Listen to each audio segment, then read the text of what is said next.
Hello সবাইকে, তোমরা কেমন আছো? নিশ্চয়ই ভালো আছো। তো দেখো কি রান্না হচ্ছে আজকে আমাদের। ডাল হচ্ছে, এটা মুসুর ডাল, পাঁচ ফোড়ন দিয়ে আর ধনেপাতা দিয়েছি। তো ডালটা তো প্রায় হয়ে এসছে। আর কি কি হয়েছে চলো দেখি। এ দেখো টমেটোর চাটনি হয়ে গেছে, আর হয়েছে এদিকে সয়াবিন দিয়ে আলু দিয়ে একটা তরকারি, তার মধ্যে ধনেপাতাও দিয়ে দিয়েছি। তো এই রান্না হয়েছে আজকে আমাদের। আরেকটা আইটেম আছে, সেটা হচ্ছে ডিম সেদ্ধ। তো ডিম সেদ্ধ হয়ে গেছে। তো এই আজকে আমাদের কিন্তু লাঞ্চ মেনু। লাঞ্চ মেনুটা কেমন লাগলো অবশ্যই কিন্তু জানিও। আর এইদিকে ভাত আছে, সেটা আর দেখালাম না।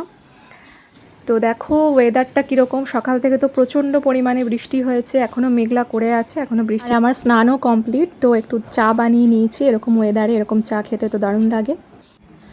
তো বৃষ্টিতে এরা আর কোথায় যাবে, এখানে দেখো জায়গা করে নিয়েছে। আর সকালেই সুন্দর করে ঝেড়েছি, মাদুর পেতে দিয়েছি, আর সুন্দর বসে একদম আরাম করছে।